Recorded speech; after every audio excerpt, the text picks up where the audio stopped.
দেশ ও দেশের বাইরে থেকে যারা আমাদের কৃষির কথা চ্যানেলটি দেখছেন তাদের সবাইকে আন্তরিক শুভেচ্ছা ও অভিনন্দন। দর্শক, আপনারা দেখতে পাচ্ছেন আমার সামনে এই খামারি রয়েছেন, খামারি যে মালিক সেই মালিক রয়েছেন। আমি মালিকের সাথে কথা বলবো।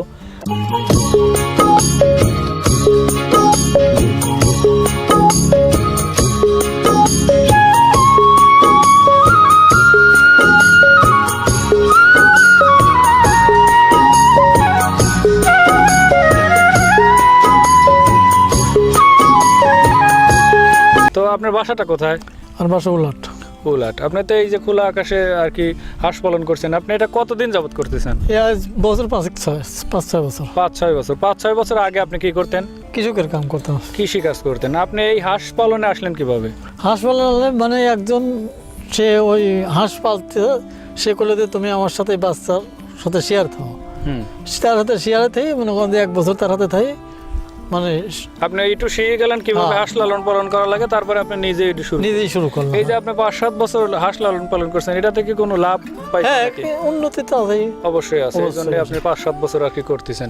তো আসলে আমি আপনার কাছে জানতে চাচ্ছি, এই যে আপনি যে এখন যে হাঁসগুলো লালন পালন করছেন, এই হাঁসগুলাকে আপনি ছোট দিয়ে শুরু করছেন না বড় হাঁস দিয়ে? না, ছোট হতেন একবারে, একদিনকার বাচ্চা। একদিনকার বাচ্চা। এই একদিনকার বাচ্চা আপনার কোথা থেকে সংগ্রহ করছেন আর কত টাকা দাম ছিল?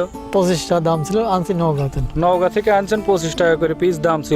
তো আপনি কত পিস হাঁস আনছিলেন এই একদিনের বাচ্চা? পিস আনছিলাম 600। আপনার মানে এখন এই সব বাদ ছিল কয় পিস আর কি ওই সময়? 600 পিস আনার পরে কয় পিস আপনার রইলো বড় হয়েছে আর কি? না, 600 বিক্রি হয়েছিল, মানে আমাদের 200 হাঁস মোরগ ছিল, মোরগটা বেশি, মানে 600 আনার পর 600ই পাইছে ছিল আপনি।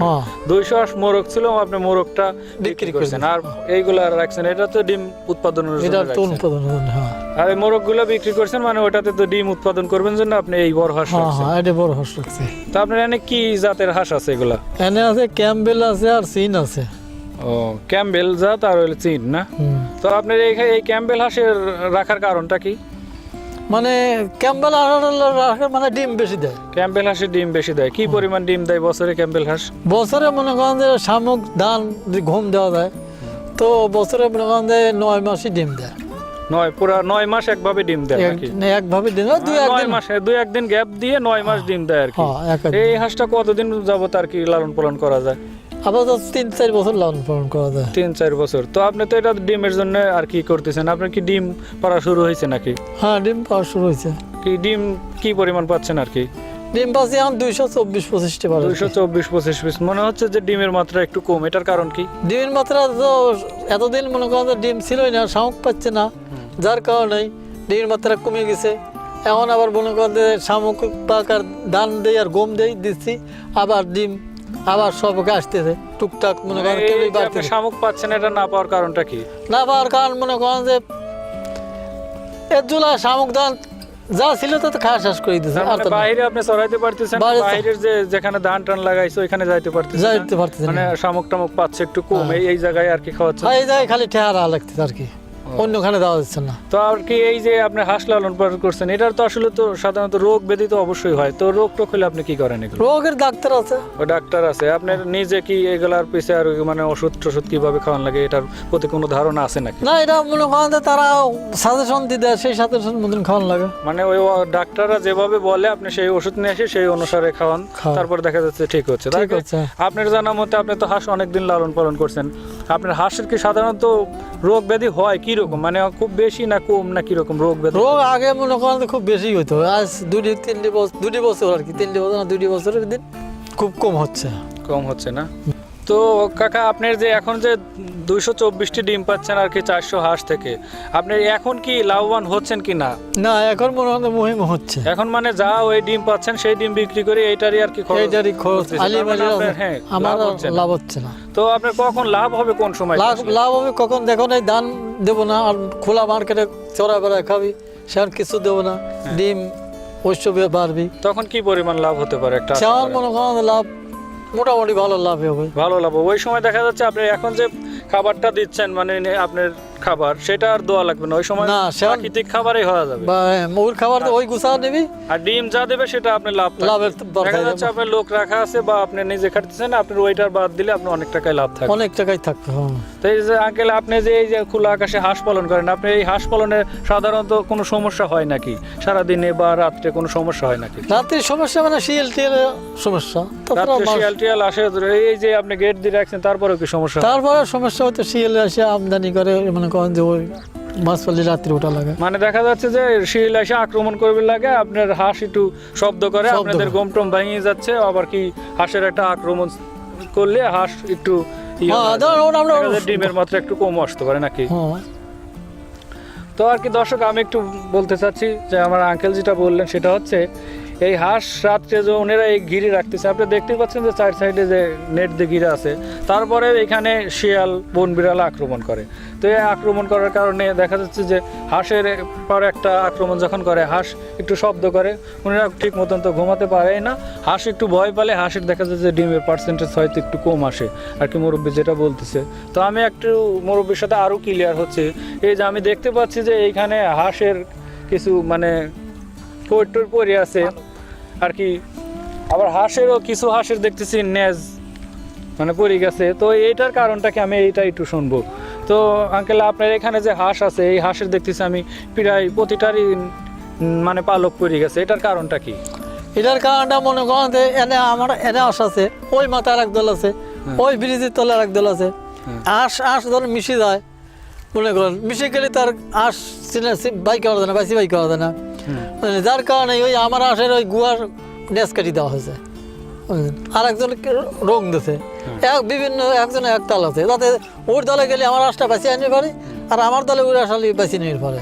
তো দর্শক, আমি আপনাদের আরেকটু বোঝাই যে আঙ্কেলের কাছে আমি একটু মানে নিজের থেকে প্রশ্নটা করছিলাম, আমি একটু দেখেই আমার একটু কেবজন মনে হলো যে হাঁসের কেন লেজ নাই।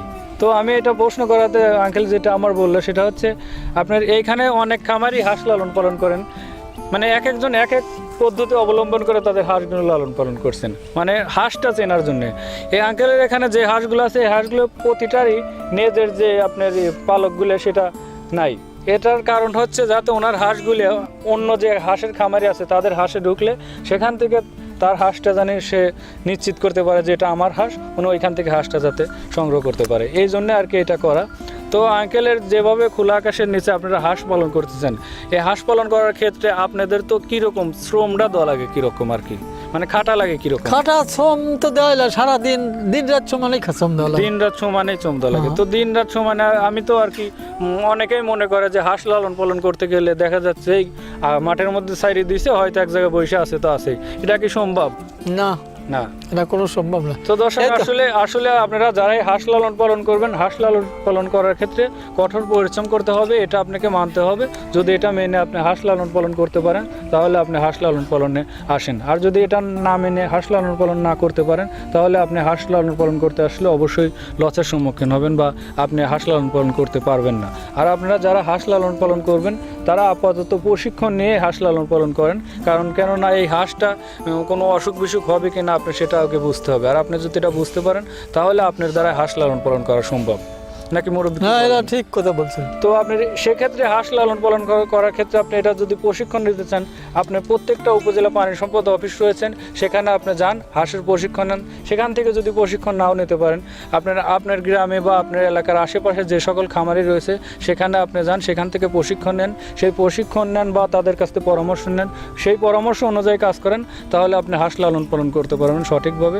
আর সঠিকভাবে হাঁস লালন পালন করতে পারলে আপনার অবশ্যই এখান থেকে লাভবান হতে পারবেন না মুরব্বী কি? তো এই যারা আর কি নতুন হাঁস লালন পালন করবে বা করতে চায়, মন চায় যে হাঁস লালন পালন করবে, হয়তো করতে পারে না বা বোঝে না যে কিভাবে লালন পালন করবো, তো তাদের উদ্দেশ্যে আপনি একটু বলেন যে কিভাবে হাঁসটা লালন পালন করলে আসলে খোলা আকাশে হাঁস লালন পালন করে লাভবান হওয়া যায়, একটু দর্শকের উদ্দেশ্যে করে একটু বলেন আর কি।